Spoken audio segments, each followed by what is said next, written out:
Mateus capítulo 8, verso 19 a 22. Nosso rei conhece os seus verdadeiros seguidores.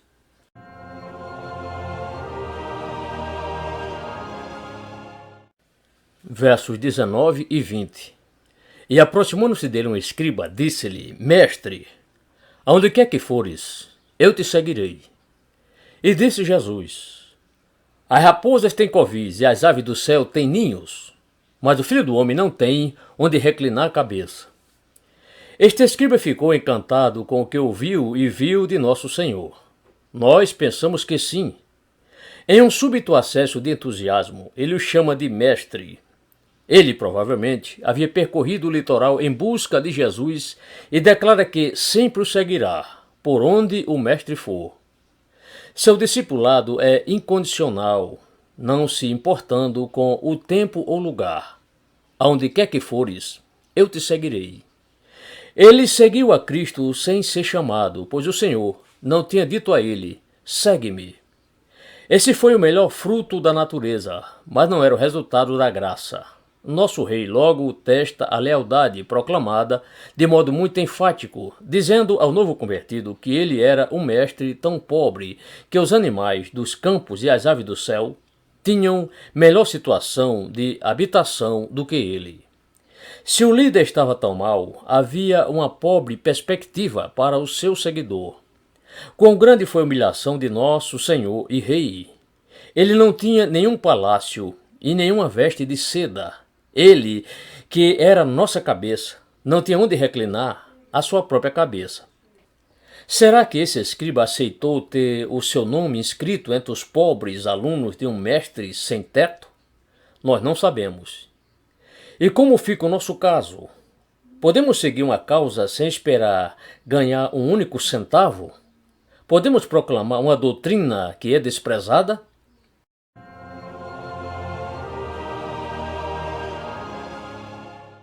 Verso 21. E outro de seus discípulos lhe disse: Senhor, permite-me que primeiramente vá sepultar meu pai. O primeiro homem foi muito rápido, o segundo foi muito lento. Essa pessoa era um discípulo. Jesus lhe enviou em uma missão. Ele não estava pronto para começar. Ele gostaria de fazer outra coisa primeiro. Isso é algo que tinha a ver com um pai morto. Foi uma falta grave colocar o sepultamento na frente do Salvador. Seu pai certamente seria enterrado por algum outro membro da família, mas nenhum outro poderia obedecer à ordem de Cristo, além do discípulo que a havia recebido. Nós podemos deixar o trabalho que outro pode fazer quando nosso Senhor nos indica a um serviço pessoal específico.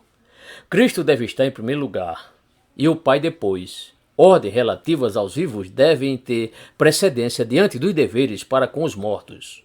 Soldados não podem ser dispensados da guerra por causa de demandas domésticas.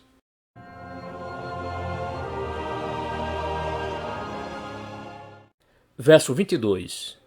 Jesus, porém, disse-lhe: segue-me, e deixa os mortos sepultar os seus mortos. Nosso Senhor repetiu a ordem: segue-me. Outros poderiam enterrar os mortos. Este discípulo deveria obedecer às suas ordens. Os homens que não são regenerados estão mortos e são muito capazes de participar das atividades relativas aos mortos, como um funeral.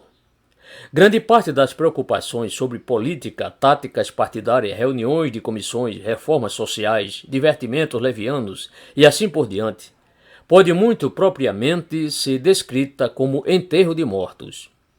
Muito disso é um trabalho necessário, apropriado e louvável, mas ainda assim são apenas atividades que o não regenerado pode realizar tão bem quanto os discípulos de Jesus. Que eles o façam, mas, se somos chamados para pregar o Evangelho, que nos entreguemos inteiramente à nossa santa vocação. Que é o trabalho mais nobre, não se embarace com aquilo que os mundanos podem fazer tão bem quanto ele. Segue-me é um preceito que necessitará de nossas forças para realizá-lo, mas pela graça nós obedeceremos.